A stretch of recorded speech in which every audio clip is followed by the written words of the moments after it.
Hey guys, welcome back. So this is going to be the battle report on my first game at the Return of the Beast event, where we played 3.5k and I brought 201 Dread Elves in the list, as you can see on this screen.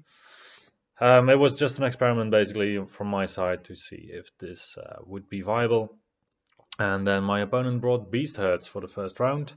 He brought a Beast Lord and a Chariot. He brought a Minotaur Chieftain that had a bodyguard unit of 5 Minotaurs, 2 units of Wildhorn Herds with paired weapons, 3 Raiding Chariots, which I forgot, and then just some complementary stuff with mostly also a Gortark and 3 Beast Giants with uprooted trees.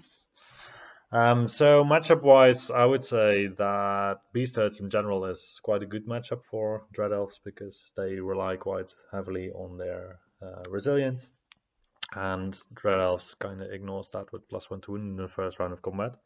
So if you are able to lock the Dread Elves into combat and go for the grind, then you're gonna win. If you don't, then you're gonna lose quite likely. But then again, my opponent has quite a lot of mobility in this list with the Beast Giants, or at least more mobility than I have. So yeah, we'll see what's gonna happen. I only have pictures for this, but this is gonna be the first picture of the report. So as you can see, I tried to just get around my opponent with my list. He was quite impressed with the amount of troops that I had. So this is, I believe, Dread Elf turn 2. So my opponent, he could Vanguard with his Giants, and he fully Vanguarded them up, basically 12 inches forward. So on the right side, you see some impossible terrain. He had 2 Giants that had Vanguarded up there, and then I had 1 unit on the right side of the impossible terrain, and some units just in my center, basically. And I managed to get a first turn charge with the unit on the right side of the impossible onto the flank of one of the giants, and then I had 2 giants engaged. I managed to break one, overrun in the other, and then the giant that you see with the angle, that is the giant that survived this. This was quite a good situation for me because the giant had to rally, and that meant that he was blocking the charge from the chariot. And yeah, my opponent just moved up basically, and that led up to my turn 2, which you can see now. So the dice indicate all my charges. I have a charge on the left side on the leftmost giant. I have a charge on the centaurs. I have a charge on the beast lord on chariot that is next to the minotaurs. Then I have 3 charges on the giant, and then 1 charge still on the raiding chariot. I think in that sense my opponent didn't really make use of his mobility compared to my mobility, trying to go around my flanks. However, also on the other side, I can also just turn a unit, and then that's 1 unit less that he can charge into basically.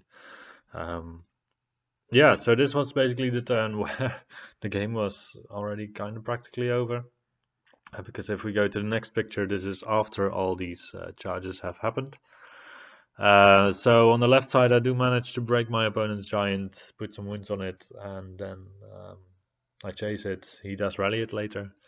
Then we have the Gortark that I didn't engage in the start, but he charged into my spears. We have the Minotaurs that are baited away for a rear charge later, which was one of the secondaries. And then my unit that had my lord in it, that had charged the beast lord on the chariot, made quick work of the beast lord on the chariot, and then got an overrun into the flank of my opponent's raiding chariots. Yeah, so at this point, I would say that it looked quite good for me. And my opponent didn't have that many choices anymore in the game, because also his minotaurs are still frenzied, and he had some ambushing units, but they could come up. We did see that ambushing Wildhorns are actually quite effective against Red Elves with 24 shots when they come on. That deal quite some damage. Like he does whittle down my units quite effectively. but then again, yeah, there's still just too many Dread Elves on the field. In this scenario, I could then charge the Minotaurs in the rear and in the flank, and that leads us basically to the last picture that I have, which is where the units that have charged the Minotaurs, they reformed, I think. The Minotaurs, I did 12 wounds to the Minotaurs with my 2 units, and then I broke them. I made them flee down to the bottom of the table, and then yeah, basically everything got rounded up. Yeah, it was a surprise to me that it was so effective, because the only thing I lost was 1 unit of warriors, and I had hoped to bring like a casual playing army to the event. And well, this was definitely not a nice battle for my opponent, I think.